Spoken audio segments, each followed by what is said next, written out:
بسم الله الرحمن الرحيم السلام عليكم ورحمة الله وبركاته كلا وعن هبي ونكسن داوديال الكسو دوادا برامج gaar ah aynu ku eegayno arrimo ku aadan xaaladihii ugu dambeeyay bariga dhexe iyo dhacdooyin kale oo caalamka ah qodobadan caawa barnaamijka idinkugu haynana waxaa ka mid ah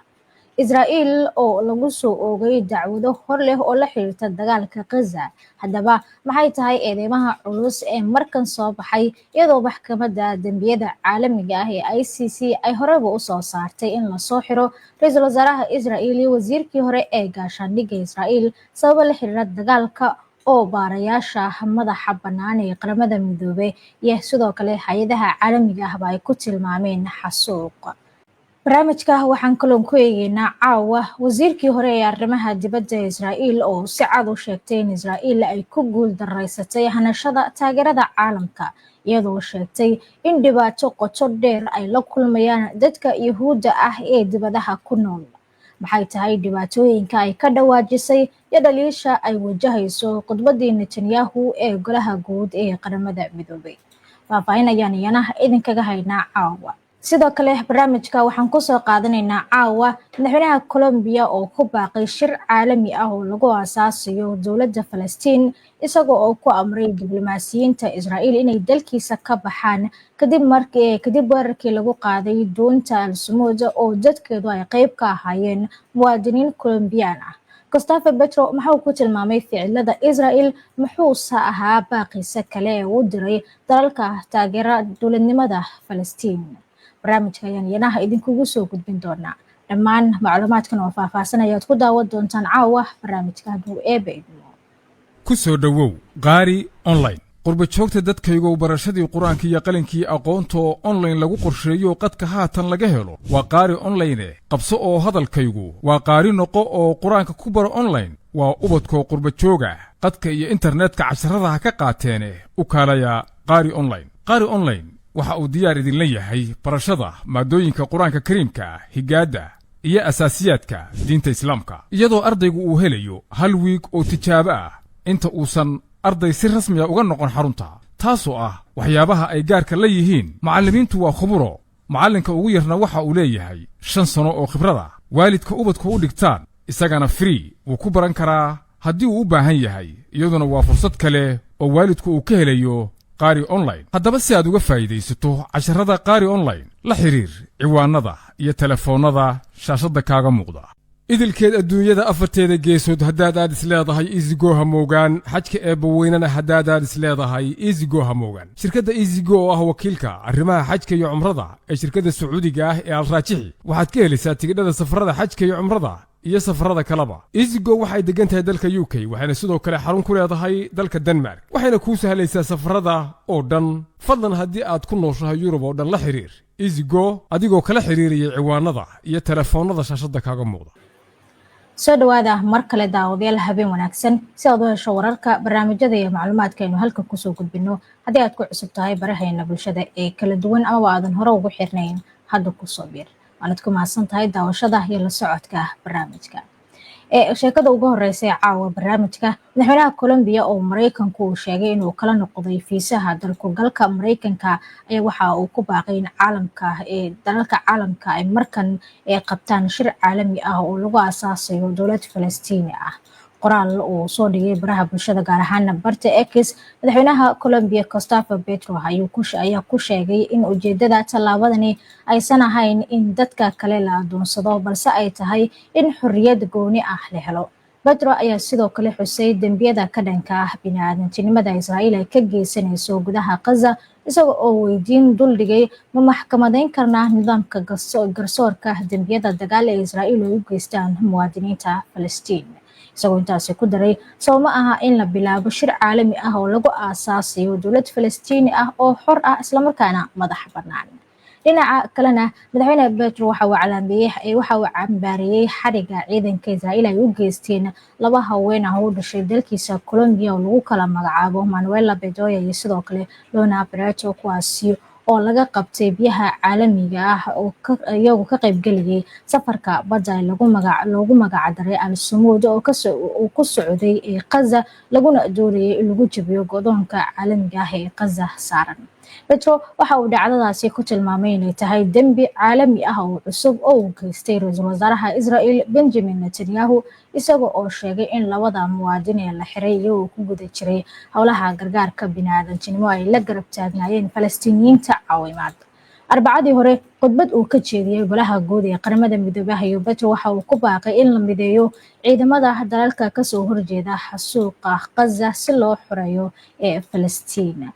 balse jimcihii wasaaradda arrimaha dibadda ee Mareykanka ayaa ku dhawaaqday inay kala laabatay fiisaha madaxweyne Petro iyadoona sabab uga dhigtay mowqifyadiisa taageeraya Falastiin iyo sidoo kale kuwa ka soo horjeeda Israa'iil. isla maalintaasna Petro waxa uu ka qayb galay mudaharaad lagu taageerayo Falastiin oo ka dhacay fagaraha Times Square ee magaalada New York. Petro waxa uu sidoo kale ku baaqay in la sameeyo ciidamo caalami ah oo badbaadiya dadka reer Gaza ee dhibaatada muddada 2 sano ku dhow ay dul hooganayso. waa hagaag markana wasiirkii hore ee arrimaha dibadda Israa'iil ayaa si cad u sheegtay in Israa'iil ay ku guul dareysatay hanashada taageerada caalamka iyadoona sheegtay in dhibaato qoto dheer ay la kulmayaan dadka Yuhuudda ah ee ku nool dalalka dibadda ah. Haddaba maxay tahay dhibaatooyinka ay ka dhawaajisay wasiirkan iyo sidoo kale dhaliisha ay wajahayso khudbadii Netanyahu uu ka jeediyay golaha guud ee qaramada midoobay. wasiiradii hore ee arrimaha dibadda Israa'iil Tzabai Livni ayaa sheegtay in dhibaatada Israa'iil ay soo gaartay ay tahay mid qoto dheer isla markaana ay tahay in la joojiyo dagaalka Gaza aysan waxba ka tari doonin hagaajinta sawirka Israa'iil ee caalamku uu ka haysto. warbaahinta Israa'iil ayaa ka soo xigatay Livni in xaqiiqada dagaalka iyo sidoo kale hadallada ee wasiirada xukuumadda Benjamin Netanyahu ay dhiseen sawir taban oo Israa'iil ka dhana xitaa dhalinyarada Yuhuudda ee ku nool Mareykanka dhexdiisa iyadoo tiri wasiirada xukuumadda oo ka hadlay dib u bilaabida degsimooyinka musaafiriinta iyo barakicinta iyo xitaa hubka nukliyeerka waxay Israa'iil ka dhigeen mid go'doon ah. Livni oo ka soo laabatay safar ay ku tagtay dalka Mareykanka ayaa sheegtay wixii ay la soo kulantay iyadoo xustay in aad ay ugu adkaan doonto in dib loo soo celiyo sumcadda Israa'iil ee dibadda. xukuumadda Netanyahuna gabi ahaanba aysan awoodi doonin inay sidaasi samayso oo ay dib u soo celiso sumcadda Israa'iil ee dibadda ama dalalka caalamka ay ku lahayd. Israa'iil waxay wajahaysaa go'doon caalami ah oo sii kordhaya iyadoo sabab looga dhigay dagaalka dabargo ah ee Gaza taasi oo ay ka muuqataa mudaharaadyada caalamiga ah iyo mowjadaha aqoonsiga ee caalamiga ah ee soo taraya ee dowladda Falastiin. dhanka kalena warbaahinta Israa'iil ayaa ka hadashay khudbadii Netanyahu ka jeediyay golaha guud ee qaramada midoobay taasi oo uu ku yareeyay tirada dadka Falastiiniyiinta ay ku nafwaayay dagaalka xasuuqa ah ee Gaza isagoo isku dayay marin habaabin lagu sameeyo ra'yiga caalamiga ah. Guy Zahar oo ah wariye ka tirsan warbaahinta Israa'iil gaar ahaan kanaalka 11aad ayaa si weyn dhaliilay khudbadii Netanyahu ee ku sheegay in boqolleyda dhimashada dadka rayidka ah ee reer Gaza ay ka yartahay 2 qof ama hal dagaalame ayna tahay boqolley aad u hooseysa. waxaana uu xusay wariyahani in Netanyahu uu ku faanayo in tirada dhimashada dadka rayidka ah ee Falastiiniyiintu ay tahay mid taariikhi ah oo hooseysa marka loo eego dagaalada magaalooyinka ee casriga ah ka dhacay. laakiin Zahar waxa uu ku jawaabay in Falastiiniyiinta dhintay tiradooda rasmiga ah lagu qiyaasay in ka badan 60,000 oo ruux oo ku nafwaayay dagaalka Gaza.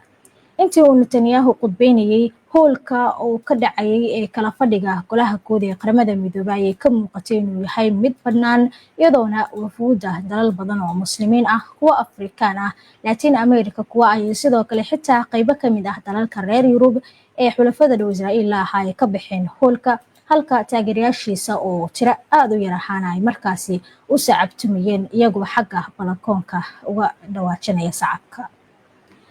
waa hagaag daawadayaal waxay nagu soo foolay sheekada ku aadan Israa'iil oo lagu soo oogay dacwad la xiriirta beegsiga ay kula kacayso suxufiyiinta ka howlgala Gaza walow Israa'iilna ay codsanayso eedeymo ka dhan ah suxufiyiinta ay beegsatay. wasaynteena sheekadaasi u gelin aynu markan ku hakano qadar xayeysiin ah.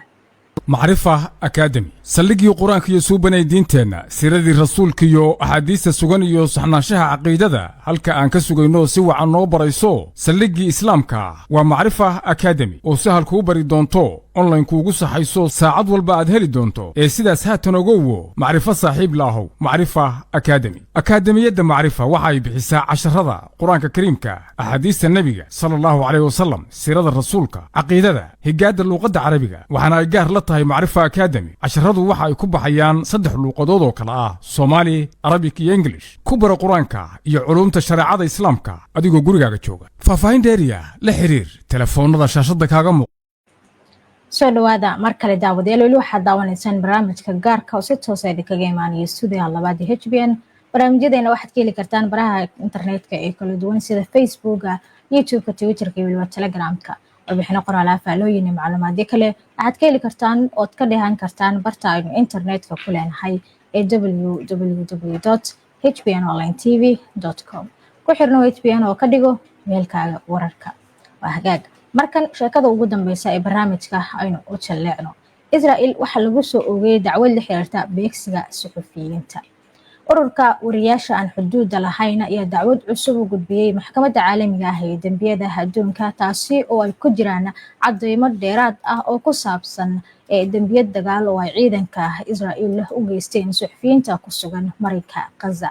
dacwadooda ururka ayaa ku soo ururiyay kuna diiwaan geliyay xaaladaha beegsiga ilaa 30 suxufiyiintii u dhaxaysay bishii May ee sanadkii hore 2024 ilaa dhacdooyinkii bishii Agoosto ee sanadkan 2025 kuwaasi oo 25 kamid ah la dilay halka 5 kalena loo geystay dhaawac waxaana lagu soo gunaanaday in intooda badan loo beegsaday sabab la xiriira howlahooda saxaafadeed ama xilli ay ku guda jireen shaqooyinkooda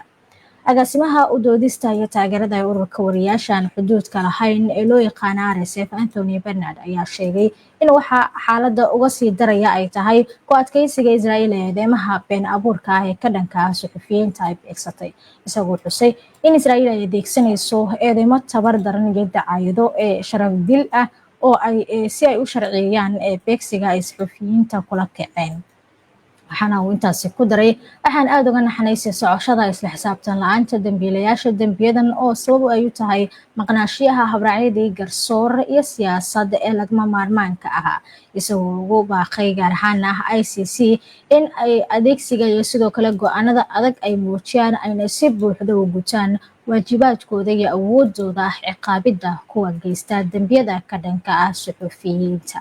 dacwadani haddaba maxay tahay dacwadan oo ah tii shanaad ee tan iyo markii uu bilowday dagaalka lagu sifeeyay xasuuqa ee ka dhanka ah dadka reer Gaza ayaa lagu soo daray faafahinta weerarada Israel ay ku qaaday guryaha suxufiyiinta kuwaasi oo lagu dilay suxufiyiin iyo qoysaskooda waxaana kamid ahaa weerarkii Israel ay ku dishay 31 bishii May sanadkii tagay suxufiyad Olah Doodah oo 28 jir ahayd iyadoo uu la dilay adeerka ninkeeda halka ninkeeda iyo wiilkeeda Karam oo hal sano bar jirayna ee lagu dhaawacay weerarkaasi 6 bishii Agoosto ee sanadkii tagay 2024 gantaal ee Israel ayaa si toos ah waxa uu dilay suxufi Maxamed Ciise Abu Sadeh oo 30 jir ahaa isaga iyo xubno badan oo qoyskiisa kamid ah isla dhacdadaasi oo kale ayaa ku dhacday suxufiyada madaxa banaan ee sawirqaadaha ahayd Faadima Xuseen oo 25 jir ahayd iyana taasi oo lagu dilay duqeyn lagu qaaday gurigeeda 16 bishii Abriil ee sanadkan 2025 iyadoo la dilay xubno qoyskeeda kamid ah oo ay ku jirtay walaasheed Alaa oo uur lahayd suxufi Maxamed Jaabir Al-Qinaawi oo 30 sano jir ahaa isaguna lagu dilay isaga iyo sidoo kale xaaskiisa iyo saddexdiisa caruur ah la beegsaday dib markii gurigiisa la duqeeyay ciidanka Israel waxay sidoo kale weerareen guriga suxufi Xasam Xamaad oo 19 jir ahaa 6 bishii Oktoobar ee sanadkii 2024 iyadoo walaalkiisna lagu dhaawacay halkaasi ururku waxa uu sheegay in Israel ay weerar ku qaaday maqaaxiyo caan ah oo ay suxufiyiintu adeegsadaan si ay internetka uga helaan gudaha Gaza oo go'doonsan iyo sidoo kale joodooyinka ay ku hidaan wariyayaasha waxa kale oo uu xusay in beegsiga nidaamsan uu sii balaadhay isaga oo ku faafay weerarada lagu qaaday isbitaalka weyn ee Naasir halkaasi oo suxufiyiin ay kamid ahaayeen Yaxya Sabe Muumin Awaal Cawf iyo sidoo kale sawirqaade Maxamed Aluux lagu dilay iyaga oo la kulmay duqeyn 2 mar ah oo ahayd xaalad lagu duqeeyay isla goob 2 jeer si loo dilo wariyaasha goobta u tagay dabagalka weerarkii hore halkaasi ka dhacay ururka ayaa sheegay in ciidanka Israa'iil ay ku eedeeyeen saxafiyiinta argagixisanimo iyagoo adeegsanaya sheegashooyin aan sal lahayn taasi oo ay ku beegsadeen wariyaasha Al Jazeera Mubashir oo ay ka mid yihiin Anas Al-Shariif, Xusaam Shaabad iyo sidoo kale Muumin Abu Caawf iyadoo aan la bixin wax caddayn ah. sidoo kale waxay ku dhaqaaqeen olole dacaayad ah oo ballaaran oo lagu sumcad dilayo saxafiyiinta Falastiiniyiinta ah ee Gaza ka howlgala oo qaarkood la beegsaday. dhankooda ciidanka Israa'iil waxay ku doodeen in weerarkii lagu qaaday isbitaalka Naasir ee Khan Yunis 25kii bishii Agoosto ee sanadkan inuu ahaa mid lagu bartilmaameedsaday kaamiradaha Xamaas oo ay ku rakibteen halkaasi sida ay hadalka u dhigeen, balse waxay ku guuldareysteen inay bixiyaan wax caddeyn rasmi ah oo muujinaysa sheegashadooda, iyadoona goobtaasi tan iyo bilowgii dagaalka loo aqoon jiray meel ay suxufiyiintu isticmaalaan. xoghaynta warbaahinta ee Gaza ayaa ilaa hadda diiwaan gelisay dhimashada ilaa 252 suxufi tan iyo markii uu bilowday dagaalka dabargo ah ee Gaza ee Israa'iil ay ka wado marinka Gaza muddo haatan ku dhow ilaa 2 sano.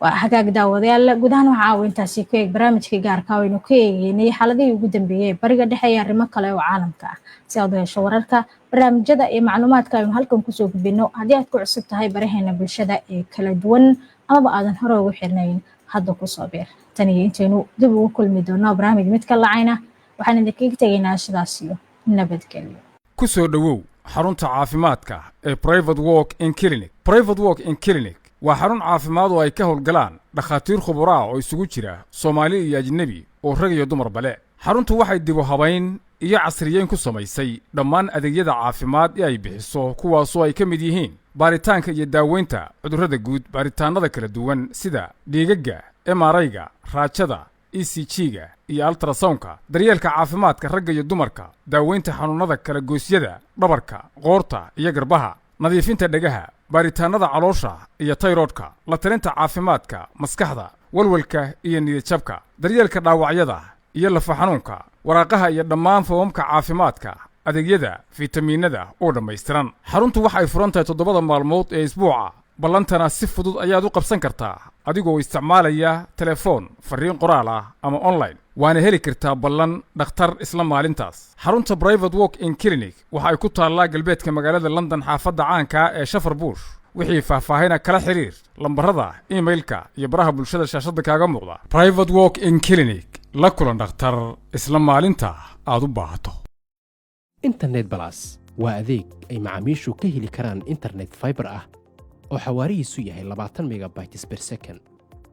ayna la socdaan rasiifar ay ku jiraan in ka badan 4,000 oo kanaal iyo 100 daqiiqado oo ah ku hadal bilaash ah.